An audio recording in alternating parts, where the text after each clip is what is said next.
When we got back to the hideout, Ammon says we're going to bug the Pentex bigwig who's coming in a few weeks. Session 16. The Roar of Titans. I'm folding the downtime mini-session and this session together because they really are one thing. The party splits to go recon the local college that the exec is doing a talk at, and Clark and Eduardo go to a pawn shop that Dr. Clark wants to hit. Bubbles starts doing the recruiter thing in front of the library and the rest of the guys go inside. Charles quickly identifies the ringleader of the protesters, a burly Mexican man who is obviously a mokel, and quickly starts a conversation with him in mind speak. And that was the last intelligent decision of this chronicle.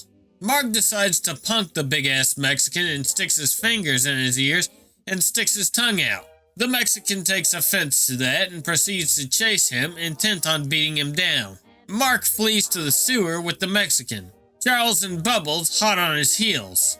Mark obfuscates the second he hits the sewers, and with an unholy roar, the Mexican transforms into Mokolazilla, and the hunt is on. It's a cat and mouse chase through the sewers. As Mark weaves his way through the sewers to reach the Roquea beach, he reaches it. And as the Mokel roars, the Roquea emerges from the ocean to fight it in the sewers. And as they square up to face each other, Charles comes in to meditate, but a voice shouts out, "Hey, do you want to help us kill a Pantex executive?" The DM took the banter in the text chat as a declared action, and he ends the mini-session there to prepare for the combat encounter. Due to a misunderstanding about the religious faith merit, I thought Bubbles had 9 willpower. Enough to fight the Mokel, but I was wrong and the DM gave me an out, and I took it. The delirium kicks in as Bubbles books it as Charles tries to prevent the clash of the Farah. He succeeds in preventing a fight, but they cause a shockwave that kills 500 people and nearly kills Bubbles. He has a severe concussion for the rest of his existence. Dr. Clark and Eduardo go to Goldman's pawn shop. They meet Goldman and his hulking homosexual white supremacist bodyguard. Eduardo inquires about a giant ruby ring, and Clark plans a scheme to rob the place and gives the bodyguard Bubbles' number. Session 17. Full fucking retard. It's time for the Samandi raid, and I met with Eduardo's player for drinks before the session. The jury's still out on how much the karmic backlash impacted this session. After nearly half an hour of bickering and talking over each other, we rolled up to the nightclub in the middle of the day.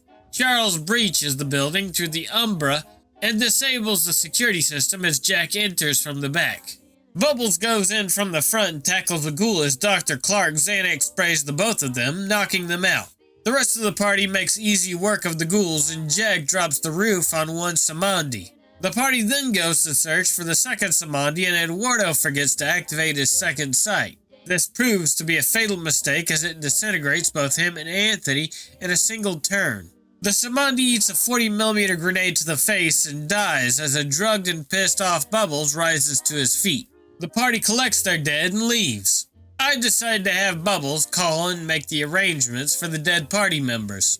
The church was an easy call as it wasn't Vendrell who answered and the arrangements were made. Ruby didn't answer and I wanted Anthony to get his full sad honors for his burial. So I called George. He was reassigned and was in the middle of raping a woman. I both hated and feared George, so when he gave me his supervisor's number, I did not notice him answering me by name. This was Anthony's phone. I tell him about Anthony's death and George's actions. He says he'll handle it, but wants to know about our activities and to meet us in person.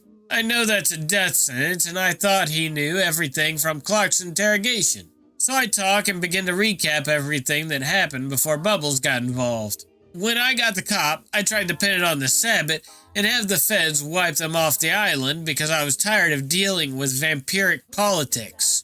But the second I said I alluded to supernatural involvement with the dead cop, I was brainwashed by the technocrat and then gutted and thrown into the maw of a worm by Mark and Charles.